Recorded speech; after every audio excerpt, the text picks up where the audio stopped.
Welcome back. This is a channel that uses ancient debating techniques to cultivate clear thinking. And today's video is really about unsubstantiated assertions and how to filter them out and make better decisions as a consequence. Today's story is really about a guy that we're going to call Angelo, who I met in Toronto when I was on a Canadian East Coast train trip. I love trains, so I was on a train trip, stopped off in Toronto, spent a night there with a friend we can call R, and R took me to the house of Angelo, who's an interesting character because he's a school teacher in the inner city of Toronto. Now, he's an avowed socialist. He votes for the Canadian Socialist Party, and so he had a lot of very trendy left-wing words that he was using. One of which is he articulated that Canada, like the U.S., is a white supremacist state. So I asked him, okay, so why do you think that? How do you know? And the phrase, how do you know, is one of my favorite phrases. I apply it to myself, I apply it to others, because it's really epistemological. And that is to say, it really gets to the essence of how do we know what we know, and what do we know. And when I said that, he kind of put his back up and kind of gave the impression that I shouldn't be asking these questions because they're self-evident. But he said, well, look at the TV. There's so many black lives being lost due to police brutality, and that's an example of systemic racism.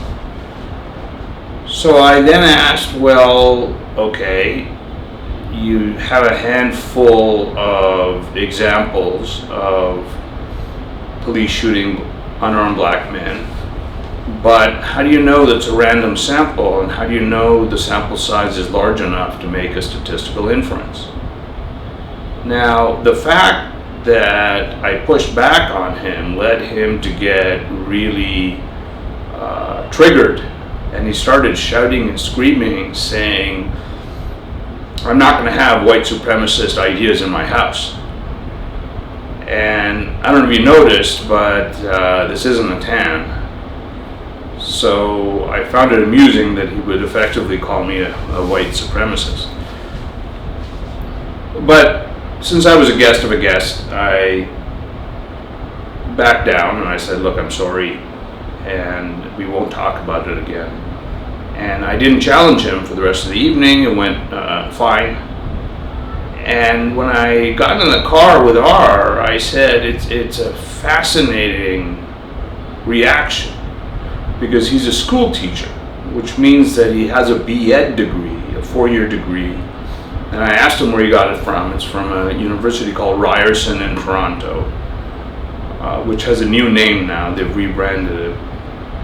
And it just seems to me that the job of a teacher is to teach clear thinking, whether it's in high school or university. So the fact that the teacher can't think clearly was a little odd to me. It would seem if I taught a B.Ed course, the first thing I would say is, hey, teacher, your job is to teach people to think clearly. And there's 3 kinds of reasoning. There's deterministic reasoning, which is like physics, where you have data points, you slam them through an equation, and you come up with an answer, and everybody comes up with the same answer. There is an answer. You can replicate the experiment to come to the same conclusion. There's what I call stochastic reasoning, which is the application of statistics to come up with an answer. So there you put a ratio. There's 1 in 7 chance that you will be in the top 12% of income earners in the world. That's an example of stochastic reasoning. And then there's value judgments, which is really what the liberal arts are about. Dostoevsky and Nietzsche gave a very strong argument, but they were arguing a value judgment. There are no clear answers. But all you can hope is there's some kind of wisdom that you can apply in your real life, and you judge whether there's some insights and some wisdom that you apply in your own life with respect to Nietzsche and Dostoevsky, and likewise all the other great philosophers. They're relevant because their insights are relevant. So I was just a little surprised. Now there's somebody who did look at this question logically, and his name is Roland Fryer, and he is a professor of economics at Harvard. And he took a look at police records. Apparently in the US, after every interaction, the police have to write a report, and one of the variables they capture is the race of the individual. So he took tens of thousands of data points from police reports. And Roland Fryer himself is an African American. He grew up in the inner city. He was brought up by a single mother who worked 2 jobs. He never met his father.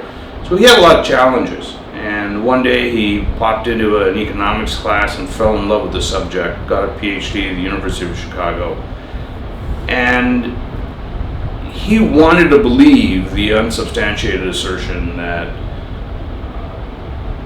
there's police bias based on race. And in fact, his graduate student didn't want to give him the results of the quantitative analysis. And so the grad student ran it again to see if there was a mistake. But they got the same answer, and the same answer was statistically, there's absolutely no evidence, at least based on his experiment and his data points. There's no statistically significant evidence that there's bias based on race. Now that's another way of saying something else could cause police to shoot unarmed black men. And my theory, and it's just a theory, it's a hypothesis, is that poverty explains a lot in society. And my hypothesis is that it is poverty that leads to certain options that poor people have, which are often criminally oriented, and that criminally oriented individuals will have more interactions with cops.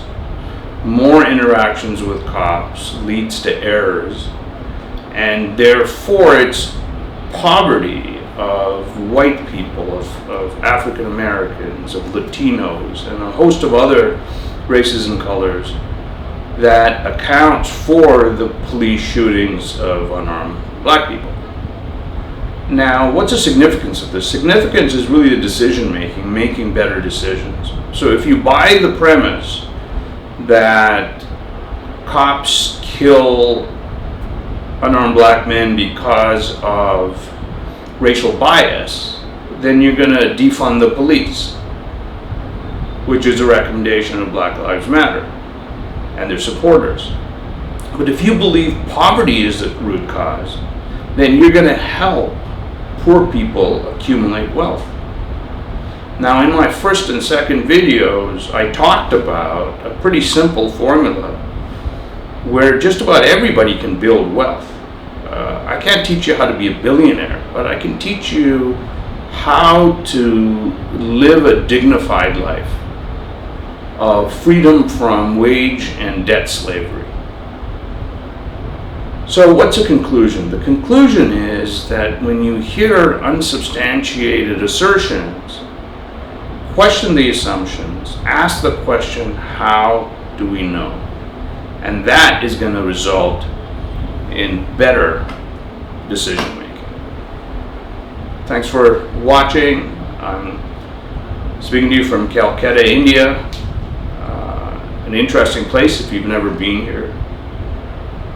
I'm talking to street sweepers and cabbies and people who sell tea in the street called chaiwalas, to rickshaw drivers, the kind that pull it, a human being pulls rather than a bicycle. And I'm trying to gather some insights and some wisdom into the nature of happiness, which is something I'm going to talk about in one of my future videos. See you then.